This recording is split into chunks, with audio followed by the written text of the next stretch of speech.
Começando aqui com a primeira edição do podcast da Clapper. Sejam todos muito bem-vindos, trazendo aqui pra vocês as principais notícias do mundo do entretenimento e do cinema essa semana. E assim também como as principais dicas aí, né, do que assistir essa semana também. E olha que tem coisa boa, então vamos lá.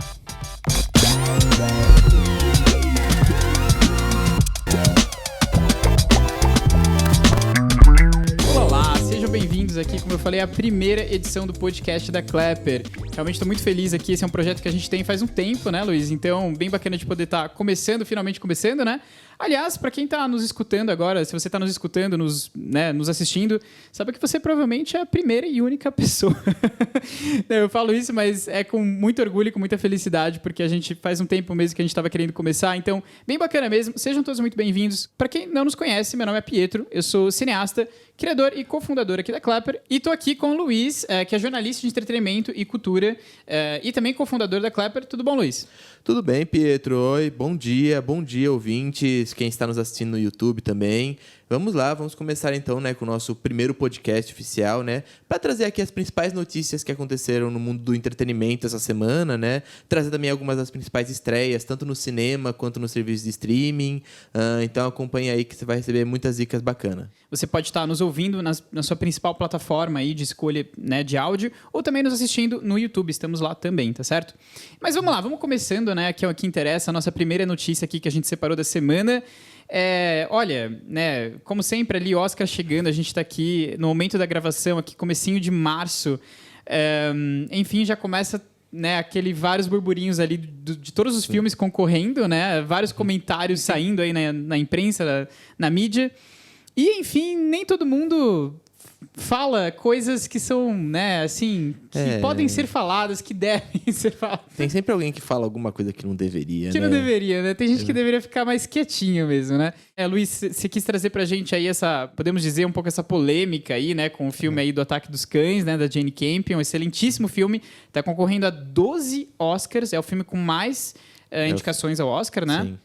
Sim. Explica aí pra gente o que tá acontecendo. Eu acho que é interessante para essa notícia trazer um pouco do contexto do filme, né? A Jane Campion, ela dirigiu esse filme, O Ataque dos Cães, que é um western, né? Um faroeste, só que é um filme que desconstrói um pouco algumas imagens e alguns estereótipos desse gênero, né? O que é uma atitude bem ousada, o filme é bastante inovador dentro do gênero, né? E por causa disso ele chamou muita atenção. Só que aquela coisa, em Hollywood tem aquela gente mais velha, né? O pessoal que é da velha guarda, que nem sempre recebe essas desconstruções de uma maneira muito feliz. Não fica muito feliz quando fazem isso, né? Nesse caso específico dessa notícia, nós trazemos uma polêmica que começou com um comentário do ator Sam Elliott. Para quem não conhece ele foi indicado a melhor ator coadjuvante pela nova versão, né, a versão mais nova de Nasce uma Estrela. Muito conhecido por vários filmes de western, assim, a carreira dele tem vários filmes nesse gênero. E assim, mas a polêmica que ele causou foi que ele realmente atacou, fez críticas ao filme, né? Várias críticas falando que odiou. Ele realmente não gostou do filme. Ele falou que é uma porcaria o filme, né? Não usou a palavra porcaria, mas estamos num podcast ao vivo, não vamos falar de tudo que ele falou, né? Mas entre as... Foi pior, é isso? Ele falou umas coisas que talvez a gente não fale aqui. É melhor não repetir. Mas entre as coisas que ele falou, ele fez uma crítica muito pesada ao fato do filme... de acordo com ele, né, flertar com a questão da homossexualidade. Só pra dizer assim, ele provavelmente não entendeu muito bem o filme, porque o filme não flerta com a ideia da homossexualidade, ele deixa bem claro assim no filme. Mas ele falou que isso não é uma coisa de faroeste, não é uma coisa de cowboys, né? Ele ficou muito bravo com isso. Ele teceu várias críticas, assim. Ele falou que ele respeita a Jane Campion, mas não gostou do que ela fez no filme. Ele criticou o fato de que ela gravou esse filme na Nova Zelândia e chamou de Montana, né? Que é até uma crítica razoável, mas assim, o que pegou principalmente foi esse relato dele que ele falou que não deveria ter ido para esse lado da homossexualidade, não deveria ter gostado desse lado. O que até é uma discussão bem interessante dentro de Hollywood, né? Digamos assim, essas gerações mais velhas verem esses gêneros verem esses filmes clássicos, assim, esses gêneros mais clássicos, né, sofrerem essa reavaliação, terem os seus estereótipos, os seus tipos de personagens, né, reavaliados, alterados nessa forma. Isso faz com que, digamos, essa parte mais antiga de Hollywood ela acabe ficando sempre meio na defensiva e fazendo esses comentários nem sempre muito bons, quase sempre inapropriados, vamos dizer assim. E, como eu falei, o Sam Elliott, ele faz parte dessa geração, ele tem vários filmes de faroeste na carreira dele, né? E ele vem de uma geração em que o faroeste ele era regido pelos cowboys mais brucutus mesmo, mais machões, né? Exemplos clássicos, né? Clint Eastwood, John Wayne, principalmente, também. Realmente, assim, é uma visão que perdurou por anos em Hollywood e justamente por ter perdurado por tanto tempo é que a Jane Campion pega esse estereótipo e reavalia ele dessa forma. O que eu acho estranho da crítica do Sam Elliott, tudo bem, ele pode até não gostar, mas ele fala de uma maneira como se a homossexualidade do personagem no filme fosse assim, uma coisa extremamente escancarada. De novo, a parte da homossexualidade não é nem o tema principal. Ela coloca isso no filme, mas o ponto principal realmente é essa masculinidade tóxica. Uhum. É o fato de que assim, ele é extremamente tóxico, o personagem, ele é extremamente bruto para esconder um lado dele que ele não quer que as outras pessoas saibam. Não é a questão dele ser gay ou não, é a questão dele estar num momento de fragilidade. Ele não pode ser frágil, não pode ser vulnerável. Digamos assim, o que a sociedade da época veria como fraqueza, ele não pode deixar isso exposto.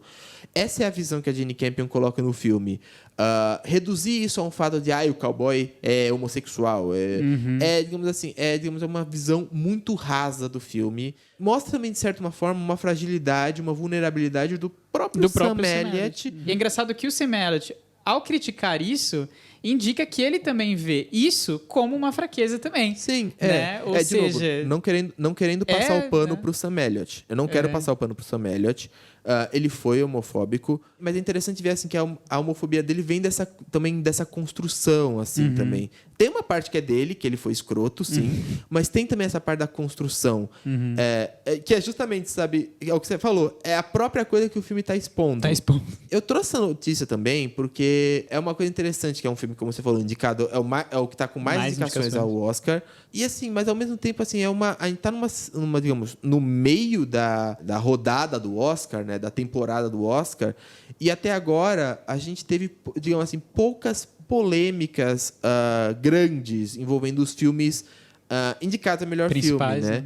Geralmente esses filmes eles trazem uma reflexão ou realmente sai uma polêmica gigantesca, né? Eu acho que no Oscar parece que o que está acontecendo tá tendo menos polêmica com os filmes em si, mas muita polêmica com o Oscar, assim, com a premiação. Acho que assim, essa talvez seja a primeira grande polêmica envolvendo um filme, assim. E que, de novo, assim, não é tão a respeito do filme, assim, um problema do filme, mas assim, um problema que alguém teve ao interpretar o filme, né? E que muita gente deve ter tido, né? Sim, ele não com duvido, certeza, assim. Acho que pessoas que pensam similar, como você falou, da própria geração dele, né? Eu acho que assim, o ponto principal disso é realmente falar assim, a gente já não pode mais fingir que essas coisas nunca, elas são algo de nosso tempo. Elas sempre estiveram presentes e acho que como o filme mostra isso, é bem interessante, porque ele mostra assim, está presente, mas é algo que ele precisa sempre esconder.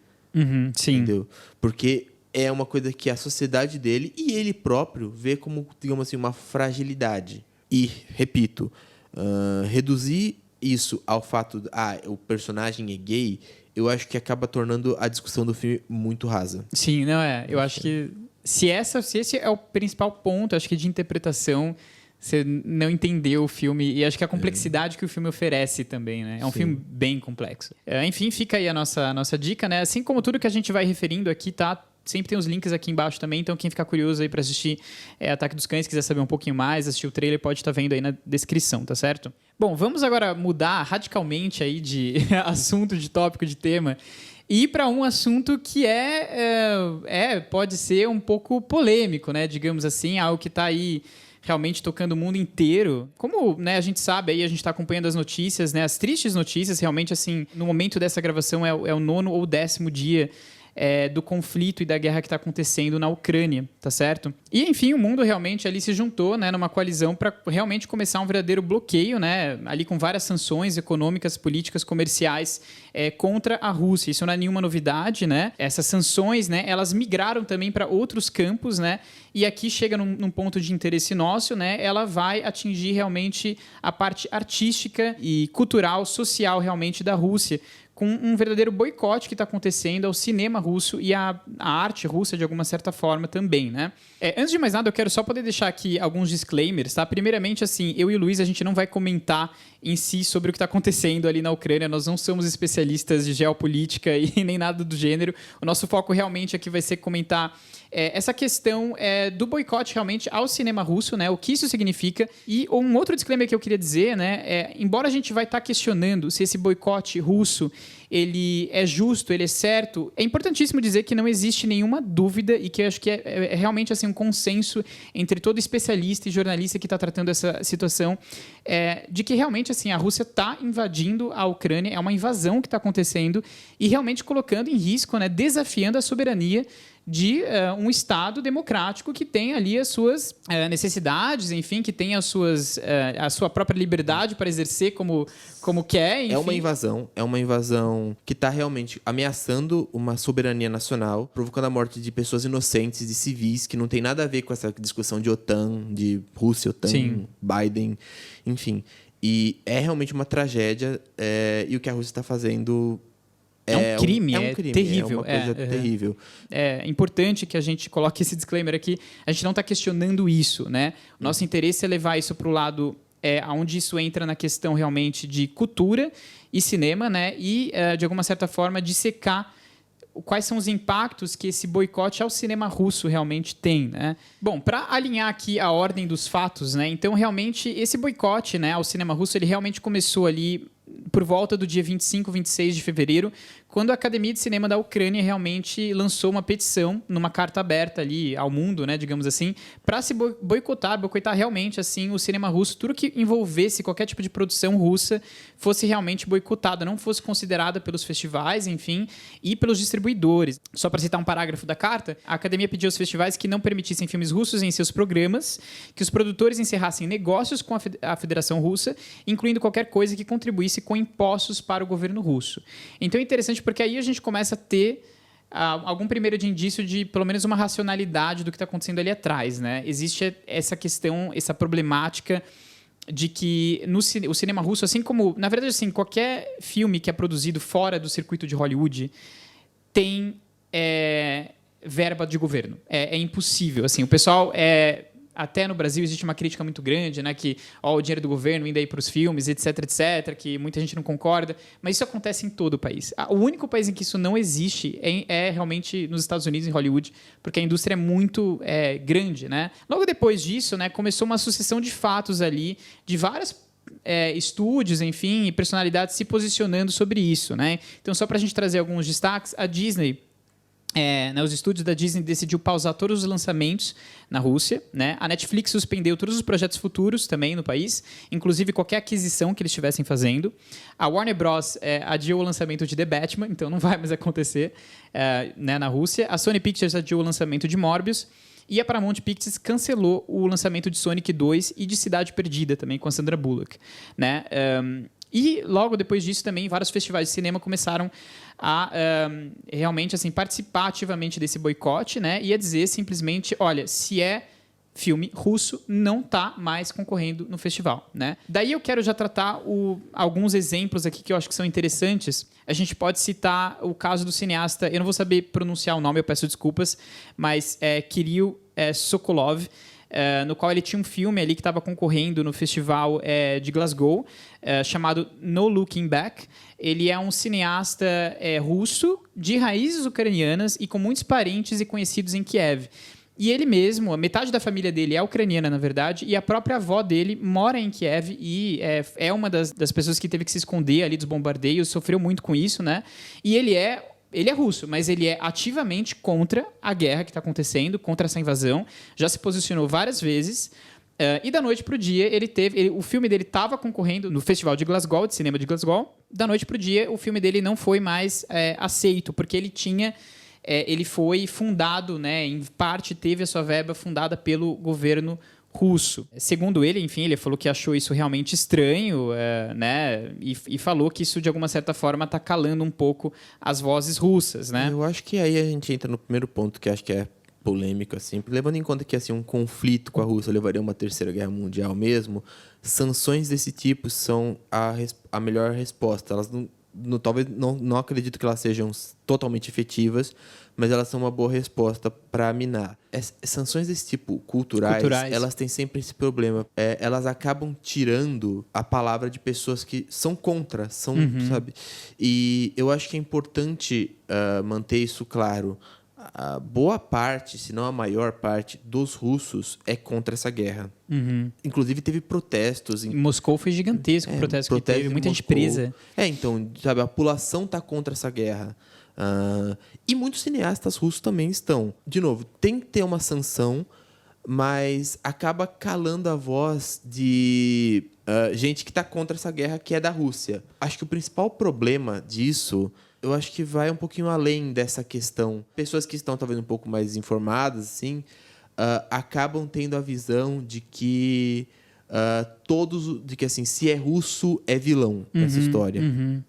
Justamente porque os russos que estão contra essa guerra também não estão sendo ouvidos.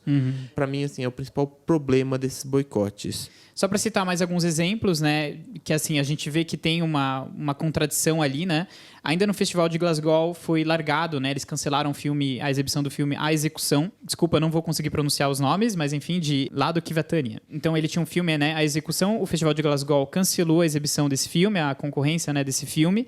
E justamente entra em contradição porque esse é um diretor russo que já foi censurado pelo governo russo pelos filmes que ele faz, porque ele é completamente contrário justamente à guerra e ao próprio Putin, né?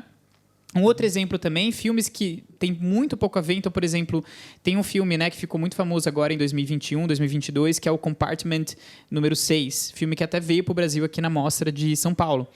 É um filme que, inclusive, estava muito cogitado para concorrer ao Oscar de melhor filme internacional, né? Ele é um filme finlandês, o diretor é finlandês, mas ele teve uma pequena verba financiada pelo governo russo. Ele foi vencedor do Grand Prix em Cannes e também indicado ao Palme d'Or, mas em festivais que ainda estão rolando agora, ele foi cancelado simplesmente porque ele tem essa pequena verba russa, enfim. E eu acho que aí a gente entra num ponto que é, de novo, outro ponto que é um pouco assim, quando começa a levar muito ao extremo, né?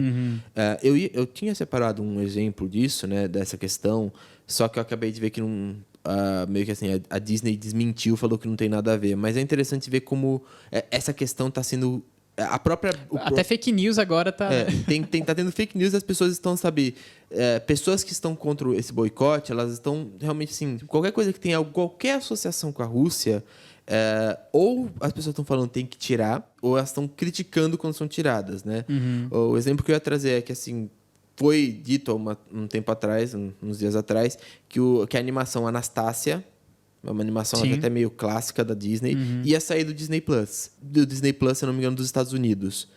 E muita gente nos Estados Unidos criticou porque achou que isso era um desses boicotes. Recentemente, né, ontem, a Disney desmentiu, falou que isso tem a ver uma questão com o contrato dela com a 20th Century Fox, né, que envolve vários filmes que assim foram feitos em conjuntos, né. E coincidentemente... É uma coincidência, assim. Só que mesmo assim as pessoas ainda estão criticando, sabe? É uma coisa assim que... Porque justamente as pessoas não sabem ainda o que está sendo tirado por essas questões, assim, e o que está sendo tirado porque tem questão russa envolvida. De novo, Anastácia não é um filme que necessariamente tem um fundo de verba russo, né? Mas é um filme que se passa na Rússia. Sim. Que é até um ponto assim, interessante, sabe? Que as pessoas estavam criticando justamente por isso. Tem Rússia no meio, vamos tirar. Não importa cancela. O que seja, sabe? Tem, assim, tomar cuidado com esses exageros. As pessoas estão temendo esses exageros extremos. Que é o que eu falei. Acaba colocando que, assim, todos os russos são vilões. Sim. E como na verdade é o contrário, sabe? A maioria do povo russo é contrário a essa guerra e eles estão fazendo protestos contra o Putin, que é quem realmente, assim, que é uma das pessoas que realmente está envolvida nesse conflito. Né, É quem né? armou todo esse conflito. Só para complementar, né, isso é visto também do próprio lado ucraniano, assim, existem algumas pessoas contrárias, algumas a favor, algumas contrárias. Eu citei o cineasta ucraniano, né, renomado, respeitado cineasta ucraniano, Sergei Lonitsa, né, que teve o filme ali Donbass, enfim, participou do Festival de Cannes de 2018. É simplesmente um dos mais renomados cineastas, né, ucranianos, e ele mesmo chegou a dizer, nas próprias palavras dele, né, não podemos julgar as pessoas por seus passaportes. Quando ouço chamadas para proibir filmes russos, penso nos meus amigos russos, pessoas decentes e honradas, acrescentou ele. Eles são vítimas dessa guerra, assim como nós somos. Enfim, existe realmente todo um lado que é bem complexo, né, nisso tudo. A gente vê realmente alguns casos assim. E acho que a primeira coisa que a gente nota assim, do boicote, né, do cinema russo, enfim, da cultura russa de uma certa forma, acho que isso né, assim, ele tem por trás ali todo um mecanismo que eu, inclusive, vou falar daqui a pouco, mas, assim, numa primeira vista, né, realmente não tem como a gente ver isso muito como justo, assim, né? A gente vê realmente pessoas que estão pagando o preço ali por algo que, na verdade, elas são ativamente contra, né? A gente está falando de pessoas, inclusive, artistas aqui que estão correndo risco por estarem abertamente sendo contra o governo, elas correm o risco de cometer um crime de traição dentro da Rússia e serem perseguidas. Então, assim, realmente é uma questão bem, bem complicada. Para ser um pouco advogado do diabo aqui, eu quero poder trazer alguns outros argumentos também que são bem interessantes do outro lado, né? Então, assim, uma pessoa que foi bem ativa e eu achei que foi bem concisa ali no que ela falou também é o produtor Denis Ivanov. Ele acaba afirmando ali, né, que a maioria dos diretores russos, mesmo os de oposição, só podem trabalhar porque eles foram autorizados pelo regime do Putin, né? Então ele vai citar, né? Eles têm seus papéis nessa peça, escritos e dirigidos no Kremlin. A apresentação de seu trabalho em festivais de cinema tem como único objetivo mostrar falsamente que a Rússia faz parte do então mundo civilizado. Ele coloca entre aspas, né? O melhor que os cineastas russos podem fazer agora é se recusarem a representar seu país em eventos internacionais e fazerem uma declaração sobre o assunto. Então, o que ele está tentando dizer ali é que, assim, mesmo os filmes, né, que são contra realmente o regime do Putin e cineastas que são abertamente contra, né, ainda assim esses filmes foram aprovados pelo Kremlin, né, tem um aval do Kremlin, numa tentativa, né, da Rússia de se colocar como um pouco mais civilizada, né, ela não quer censurar tudo, sabe assim, não quer colocar como um regime completamente fechado, né. E um outro ponto que ele coloca é que, assim, né, a Ucrânia está ali sofrendo, milhares de pessoas morrendo, né? Você entra no festival e aí você vai assistir um filme que começa ali com o logo do governo russo aparecendo. Um governo que está matando milhares de pessoas, né? Então ele coloca isso como uma das principais, enfim, narrativas. Além do que também ele coloca também muitos oligarcas russos que estão ligados a esses filmes, que patrocinaram esses filmes e que estão, de alguma certa forma, ganhando também dinheiro com isso, né? Não deixam de ganhar. Então, que esses filmes teriam também uma participação ativa no lado econômico também da Rússia, né? Então, ele fala, né? É aí que ele dá o conselho, né? O melhor que os cineastas russos podem fazer agora é se recusarem a representar o seu país em eventos internacionais e fazerem uma declaração sobre o assunto. Outro ponto que ele traz ainda nas palavras dele, né? Os profissionais de cinema ucranianos foram agora para o exército, ou estão ajudando com voluntários, ou se refugiando dos mísseis russos em abrigos, ou evacuando suas famílias da zona de guerra.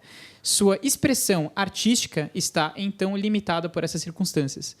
Ou seja, ele está querendo dizer que, enquanto o cinema russo pode continuar sendo prestigiado, os ucranianos, que são realmente a grande vítima desse conflito, né, simplesmente não têm nem sequer uma voz para poder ser expressada. De uma certa forma, eu entendo esse lado ucraniano no sentido de que, assim, pô, seu país está em guerra, com várias pessoas morrendo. É difícil você conseguir olhar com isso de um olhar sóbrio, né? O produtor aqui, o Denis Ivanov, ele fala, né? Será que a gente pode continuar com business as usual, né? Os negócios sendo feitos normalmente? Não, eu acho que absolutamente não. Eu acho que é o que eu falei. Esses bloqueios, esses boicotes são necessários. E eles têm, e, assim, se é uma coisa que é financiada pelo governo russo,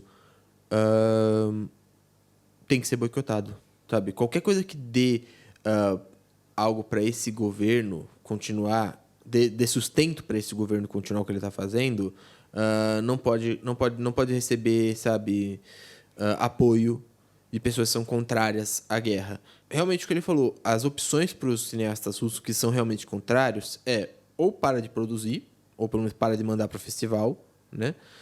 Ou sai da Rússia, busca, sei lá, algum apoio em algum outro lugar. Tipo, não vai ser o cinema russo, mas eles vão continuar produzindo, sabe? Poderia também ser uma opção. De novo, não sei se seria uma opção viável. Ser viável, né? Não sei se seria tão uma opção... fácil, ou enfim. Não sei se seria uma opção fácil, viável, plausível para eles. Mas, realmente, sim, os bloqueios, nessa situação, eles devem continuar. O que eu só acho que, assim, é realmente uma pena que tenham que existir esses bloqueios, porque o cinema russo é um cinema riquíssimo. Sim, sim.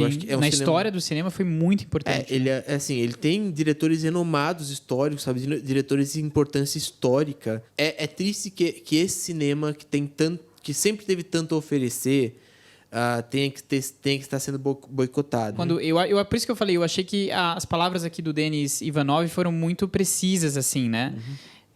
Quando ele coloca esse contexto da produção russa e de que esses filmes, né, tiveram um papel dentro do Kremlin, você entende? É difícil você contradizer, né? Ao mesmo tempo, isso é todo o filme russo. Então, se você coloca isso como sendo uma condicional, realmente...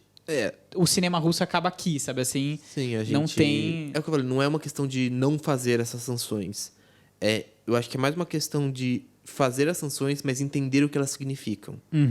E, acima de tudo, não usar essas sanções para permitir que a visão de que todo russo é ruim não se vilanizar por completo, né? Eu acho que, assim, vilaniza os verdadeiros envolvidos. Né? Mas tenha consciência de que, assim, tem muita gente por fora que está lutando na Rússia contra essa guerra, e as vozes deles, seja pela censura do Putin, seja por essas questões de sanções, elas não estão chegando a nós.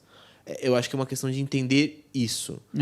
Porque senão fica aquela questão que aconteceu, eu vou dar exemplo histórico, né? Fica o que aconteceu na Primeira Guerra Mundial, né?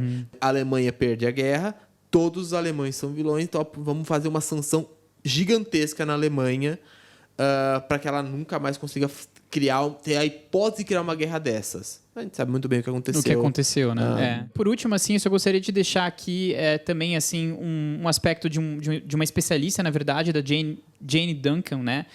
Existe um artigo muito interessante do New York Times falando um pouquinho sobre isso, e ela deu um pouco a opinião dela. Eu achei que foi bem conciso para a gente talvez criar uma espécie de conclusão aqui, né? A Jane Duncan é uma acadêmica da Universidade de Joanesburgo e ela escreveu já muito, né, sobre boicotes culturais como agentes de mudança política, que para ela, né, podem ser extremamente bem-sucedidos, né? São muito eficazes, né? Desde que hajam regras claras em torno do que realmente esses boicotes visam. Né? Eu não sei, eu penso assim na questão do cinema russo, você citou isso muito bem, eu acho, que é realmente assim, né? O que acontece realmente dessas pessoas que são publicamente contras e que estão criando um trabalho, né, para dizer realmente os horrores que isso está efetuando, opiniões que são de dentro da Rússia, sabe assim?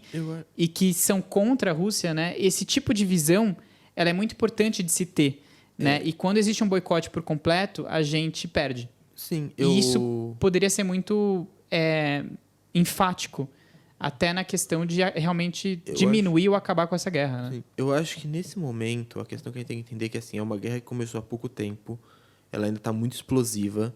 Existe uma confusão mesmo. Existe uma confusão, as pessoas não estão sabendo o que fazer para parar ela. Todo mundo quer acabar com essa guerra rápido. Mas a gente ainda não está sabendo como. Então, a gente está tentando criar o máximo de soluções possíveis que não nos levem a uma terceira guerra mundial. Eu acho que esse é o ponto que todo mundo também quer evitar. Então, a gente já está aceitando, sabe? A gente está impondo rapidamente tudo, porque né? a gente quer que isso faça um efeito rápido.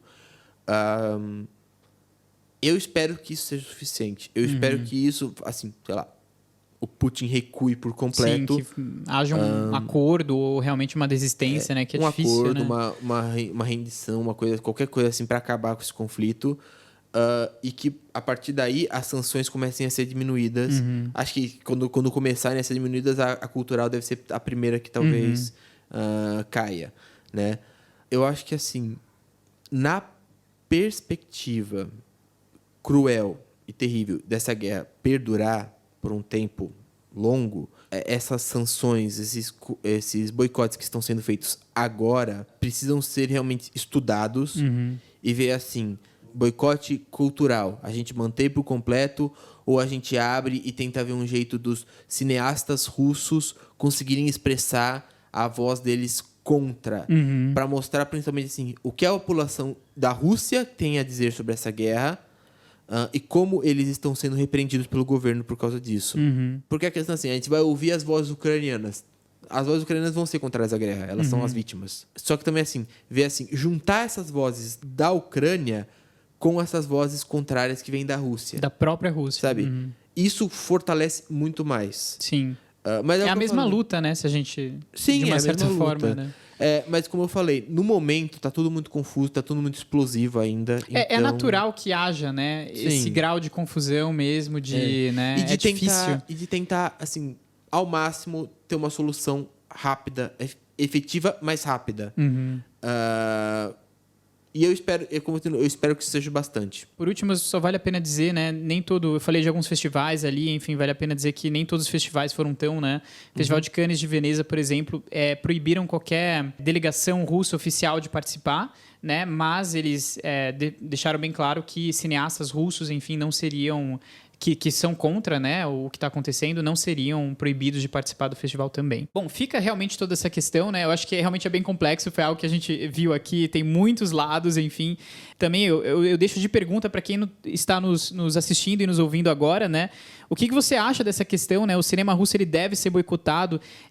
Tem que existir algum tipo de regra clara? Existem exceções? Ou assim, a situação é tão desesperadora que a gente realmente tem que boicotar tudo e ponto? Enfim, quais são as opiniões de vocês, né? A gente quer ouvir também. Se você está nos assistindo pelo YouTube, você pode comentar diretamente aqui nos comentários, né? A gente vai estar lendo, tá? Os comentários na próxima edição. Ou se você estiver nos ouvindo, né? Não tiver como comentar, você ainda assim pode mandar um Twitter pra gente na hashtag do podcast. A gente ainda não fizemos a hashtag do podcast, eu não posso dizer aqui qual que é. Mas se você olhar na descrição vai estar lá, ou nas redes sociais. É só você marcar a hashtag, então, do podcast, né? Clapper Podcast, eu não sei ainda o que vai ser, mas marca ali a hashtag e deixa o seu comentário, que a gente consegue também fazer um track ali. Em último caso, também pode estar mandando um e-mail para Clapper, né? contato@clapper.com.br ali com seus comentários. Seja onde você estiver comentando sobre essa situação, a gente vai estar colhendo e lendo na próxima edição do podcast, tá certo? Mudando completamente realmente de assunto, né? Mas vamos falar aqui sobre as dicas da semana e o que tá rolando, o que tem para ser assistido, né? Vale a pena dizer que esse é o principal objetivo da Clapper, né? A Clapper é um novo portal ali de entretenimento, para quem não conhece, que vem ali com o objetivo de trazer várias dicas com curadoria, né? Curadoria ali feita por seres humanos, tá? A gente tem um algoritmo muito bom, mas é tudo selecionado realmente por seres humanos, uma curadoria muito cautelosa, muito cuidadosa. Vale a pena dizer, a gente já está com a lista de março já feita, você pode conferir aqui na descrição também. E ela tá sensacional, né? Eu não sei, a gente separando ali, vendo os títulos de março, eu achei que o mês de março... Tem coisa muito boa. Tem muita coisa boa. Eu fiquei surpreso, assim, então vale a pena conferir. Se você quiser ver os destaques aí de março, procura aqui na descrição, tem o link, ou você pode simplesmente acessar o nosso site também, tem lá a listinha de março, tá certo? Lembrando também, toda sexta-feira, nas redes sociais, a gente posta as principais estreias das semanas, que são as melhores, né, da semana para serem assistidas em todos os streamings, né? Enfim, vale super a pena, fica o convite. Mas vamos lá, vamos falar então um pouquinho aí das dicas da semana, o que tem para ser assistido. Luiz, fala aí pra gente aí qual que é a sua dica essa semana.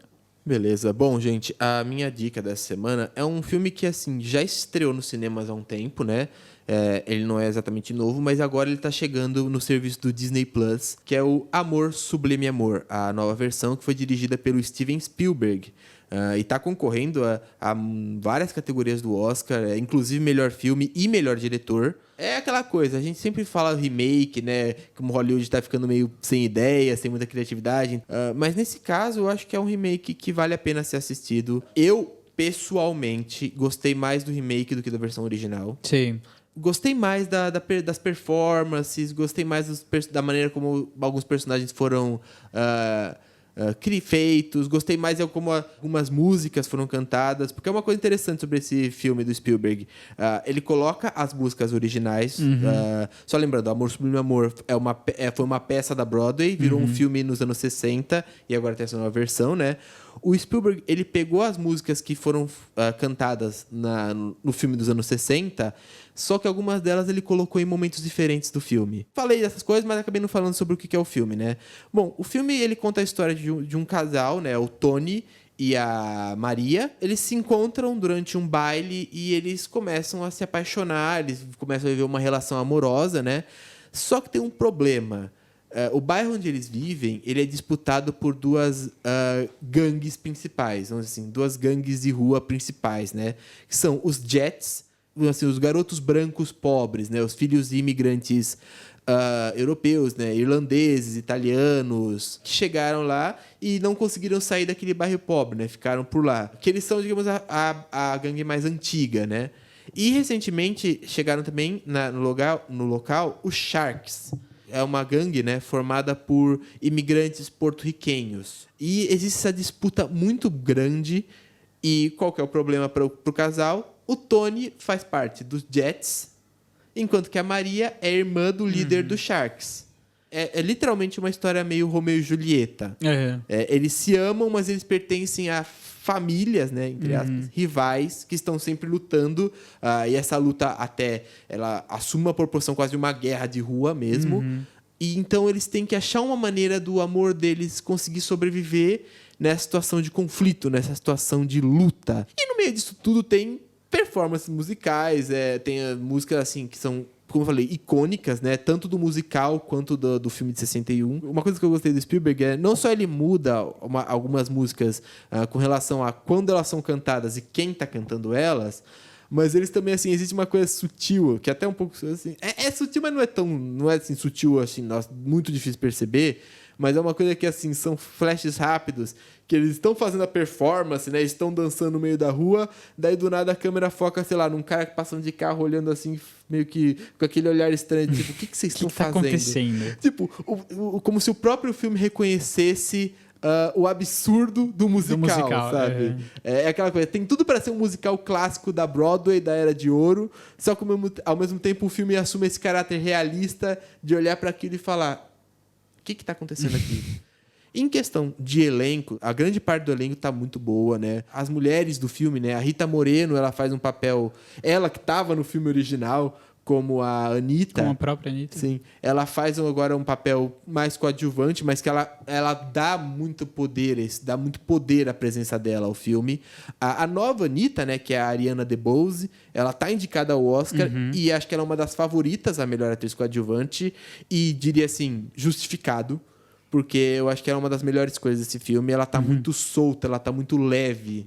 A Rachel Zegler, que interpreta a Maria, ela também tá muito bem, ela canta muito bem, ela tem uma voz, uma atuação muito forte, né? Até que diria que foi uma surpresa ela não ter sido indicada a melhor atriz.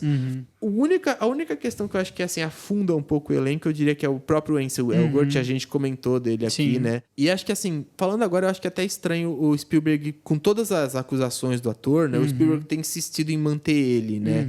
Primeiro porque eram acusações que eu diria que o Spielberg já estava consciente, elas são anteriores ao filme. Isso que era uma coisa que eu tinha dúvida, né? Se ela é anterior à produção do filme, sabe? Sim. Mas eu acho que deve ser, né? Porque sim, é antigo, eu né? acho que é. E mesmo assim, ela talvez tenha estourado talvez num momento de produção inicial, talvez. Que daria pra tirar, pra colocar um outro ator. Que poderia ter acontecido ele tá numa atuação tão boa que o Spielberg falou, eu não tenho um ator que consegue reproduzir. Mas na verdade ele é o mais fraco e a atuação dele em momentos ele é até bem comprometedora, assim. Sim. Ele não, assim, eu acho que nas performances musicais ele tá muito bem. Ele só não tem expressividade no rosto. Mas, no geral, eu acho que o filme em todo se sustenta muito bem mesmo assim. Sim. Mesmo com um protagonista fraco. É um filme muito bom, é um musical muito bom. Pra quem gosta de musicais, vale a pena. Pra quem gosta do musical original, eu acho que vale a pena, né? Pra quem gosta do Spielberg, eu diria que, assim, nessa última década foi um dos melhores filmes dele, eu acho, né? Até porque é um filme que geralmente foge um pouco do tipo de filme que ele tá acostumado a fazer. Sim. Então fica a minha dica aí de Amor Sublime Amor. Bacana, super, realmente valeu a pena mesmo. E vou dizer que eu tô muito curioso pra assistir, ainda não assisti, lançou agora, né? Eu realmente não tive tempo. E... Só lembrando que ele saiu nos cinemas no ano passado, Sim, ele chegou agora no Disney Plus. Eu vou dizer que o cinema aqui da minha cidade, né? Da nossa cidade, passou por um dia o filme. Literalmente ele lançou, ele ficou, eu não sei, acho que ele ficou 2 dias no cinema e logo depois saiu, assim. Realmente não teve como pegar também. Mas enfim, fica aí a dica então de Amor Sublime Amor. De novo, novamente, se quem quiser ver o trailer, alguma coisa assim, pode estar conferindo, o link tá na descrição, o link do filme tá na descrição aqui embaixo, tá certo? E você deu o selo, né? Chorei litros ali, então um filme bem emocionante também, né? Trazendo aqui a minha dica... rapidinho. Eu assim, assisti também algumas coisas diferentes essa semana que eu queria trazer, mas eu fiquei um pouco incerto. E aí, assim, eu não queria me distanciar porque teve algo que lançou semana passada e que eu achei que foi tão incrível. Não é um lançamento dessa semana exclusivamente, mas eu acho que super vale a pena, que é Ruptura, né? Ou em inglês, Severance, da Apple TV Plus, né? Lançou, então, sexta-feira passada, não essa outra, né?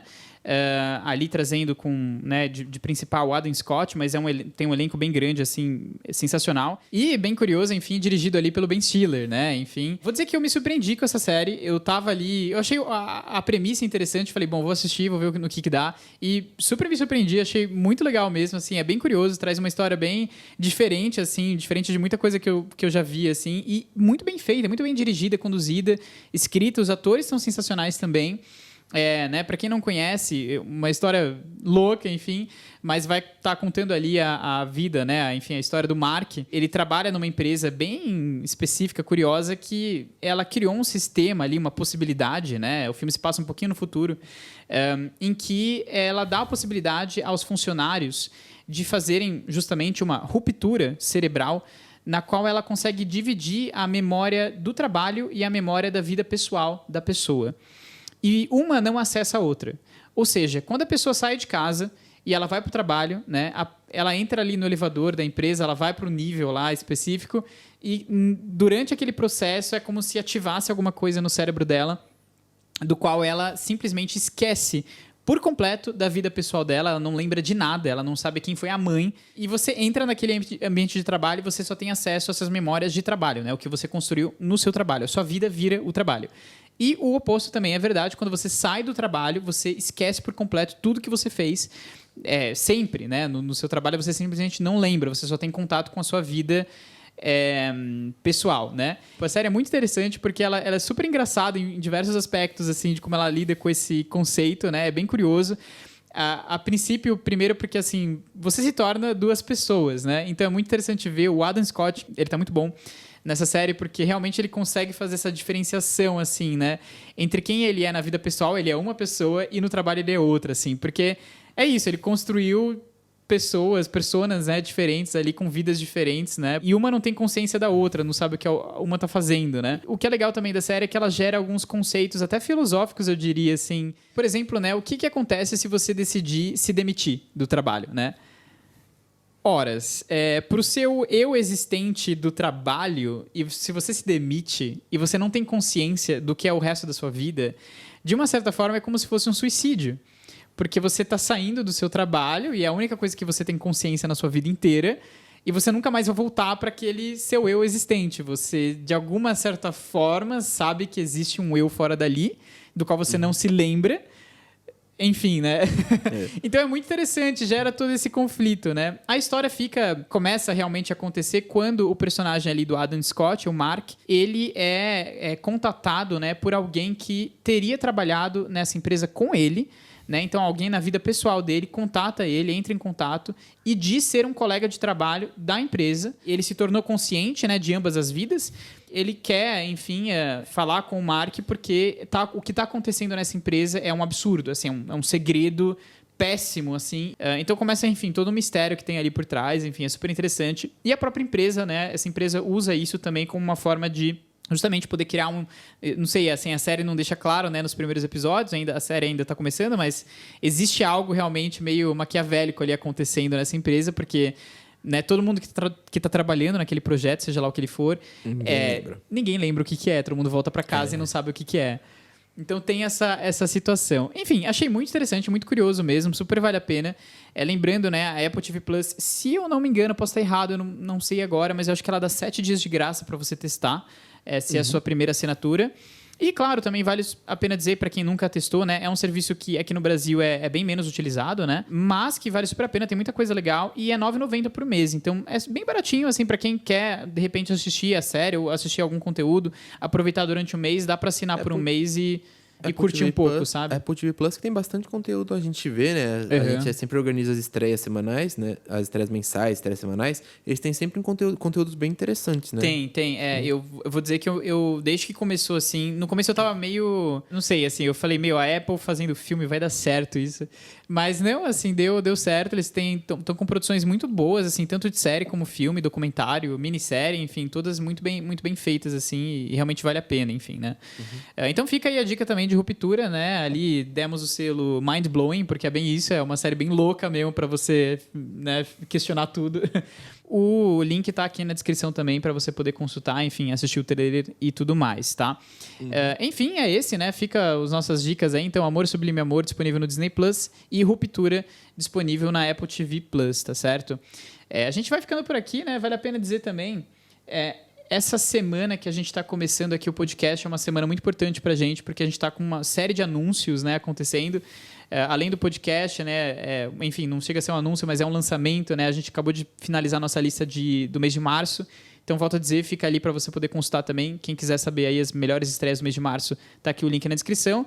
E em breve, eu não sei se quando esse podcast tiver sido lançado, se já vai estar no ar, mas se não vai ser questão de alguns dias, a gente vai estar lançando o nosso novo site. Tá aqui na tela para quem está assistindo no YouTube, né? Mas se você não pode ver, pega aí na descrição o link, abre aí para dar uma olhadinha, que é super interessante também o nosso site. O site foi feito pensando em ser um guia do que você pode assistir, assim, né? Então tem várias e várias dicas ali. Dicas das semanas, destaques, listas, enfim. Logo aqui você já acha os lançamentos também, que são bem interessantes. Todo o filme ou série que a gente fala já tem um link direto de onde você pode assistir também. Então, enfim, super vale a pena. Fica o convite aqui de você conhecer, né? E claro, né, esse próprio podcast, que nem eu falei, a gente está aqui para ficar. Realmente vão ser sessões aqui que a gente vai ter toda semana, né? Toda semana vai ter um episódio novo. Estaremos aqui de volta na próxima semana, certo? Foi um prazer poder aqui discutir, Luli, com você um pouquinho aí sobre toda essa doideira aí do boicote do cinema russo, da polêmica aí do Sam Elliott com a Jenny Campion, enfim. Sim, trazemos aqui discussões bem interessantes. Acho que uma coisa interessante desse podcast, né? A gente sempre pode trazer essas discussões mais livres, né? Trazer mais para frente, trazer convidados também para debater certos temas. Então, realmente, como o Pedro falou, estamos aqui para ficar. Espero que vocês tenham gostado, que vocês acompanhem a gente, né, nessa jornada que está começando, né? E se a Rússia não começar uma guerra nuclear, a gente se vê aqui semana que vem. Sem dúvida, estaremos aqui semana que vem. E último, né? A última coisa que eu queria dizer, obviamente, como esse é o nosso primeiro episódio, volto a dizer, se você está nos assistindo, nos ouvindo, assim, é realmente obrigado, primeiramente, assim. E a gente está aberto a melhorar e tudo mais. Então, assim, deixe seus comentários, por favor, se você acha que a gente deve cobrir alguma coisa que a gente não cobriu, ou que a gente pode melhorar uma certa parte, enfim. Deixem aí suas críticas construtivas também, que a gente quer saber. Então, deixa o seu comentário. Volto a dizer, se você estiver nos ouvindo, né, não tiver como deixar comentário, você pode também estar deixando o seu comentário, enfim, no Twitter, através da hashtag do podcast, que está na descrição. Ou também enviando um e-mail para a gente vai estar lendo tudo, enfim, contato@clapper.com.br, tá certo? Gente, é isso. Muito obrigado pela participação aqui de todos, todo mundo que nos ouviu. Estaremos de volta semana que vem para mais uma edição aqui do podcast da Clapper. Obrigado mesmo de coração e até a próxima. Obrigado, pessoal. Até a próxima. Nos vemos semana que vem com mais notícias, mais estreias. Como o Pedro falou, mês de março tem muita coisa boa chegando. Então, nos vemos aí, pessoal. Obrigado e assistam filmes, assistam séries e nos vemos aí. É isso. Falou, galera. Tchau, tchau.